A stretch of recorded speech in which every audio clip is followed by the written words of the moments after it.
શિક્ષણની પાવનભૂમિ સુરતમાં આજે ગર્વની ક્ષણ જોવા મળી જ્યારે ઇકરા હાઈસ્કૂલના વિદ્યાર્થીઓને તેમની અપ્રતિમ સિદ્ધિ બદલ જિલ્લા શિક્ષણાધિકારી અને કેન્દ્રીય જળશક્તિ મંત્રી સી.આર.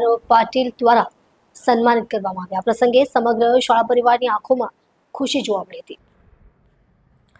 શાળાના આચાર્ય શ્રીમતી મોહસીના એ ખાને જણાવ્યું કે તાજેતરમાં જાહેર થયેલ એસએસસી એચએસસી બોર્ડના પરિણામમાં ઇકરા હાઈસ્કૂલે ઇતિહાસ રચ્યો છે. અંગ્રેજી માધ્યમના વિદ્યાર્થી મુઝફર આલમ મઝહર આલમ શેખે વિજ્ઞાન વિષયમાં 80માંથી 80 માર્ક્સ મેળવી 98.14% સાથે A1 ગ્રેડ અને પ્રથમ ક્રમાંક હાંસલ કર્યો.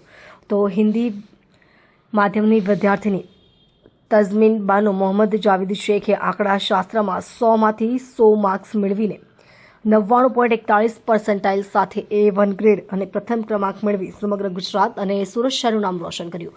આ બંને વિદ્યાર્થીઓને ટ્રોફી અને સન્માનપત્ર આપીને જિલ્લા શિક્ષણ અધિકારી અને કેન્દ્રીય મંત્રી સી.આર. પાટીલે તેમના સંઘર્ષ અને લગનને સલામ કરી. વધુમાં છેલ્લા 3 વર્ષથી હિન્દી માધ્યમ અને 2 વર્ષથી ઉર્દૂ માધ્યમનું એચએસસી બોર્ડનું 100% પરિણામ લાવવા બદલ શાળાના બંને આચાર્યો શ્રીમતી મોહસીના એ ખાન અને શેરાની ઇમરાન ખાને મોમેન્ટો આપીને ખાસ સન્માનિત કરવામાં આવ્યા. તેમની આ ઉપલબ્ધિએ સાબિત કર્યું કે સાચા શિક્ષકનું મિશન માત્ર પરીક્ષા જ નહીં પણ ભવિષ્ય ઘડવાનું હોય છે. આ સન્માન સમારોહમાં ઇકરા હાઈસ્કૂલના સેક્રેટરી શ્રી સાયકલવાલા મોહમ્મદ સલીમને પણ વર્ષ દરમિયાન વિવિધ હરીફાઈમાં રાજ્ય અને રાષ્ટ્રીય કક્ષાએ ગોલ્ડ મેડલ મેળવવા અને અભ્યાસ ક્ષેત્રે ઉત્કૃષ્ટ પ્રદર્શન માટે મોમેન્ટો એનાયત કરીને સન્માનિત કરવામાં આવ્યા.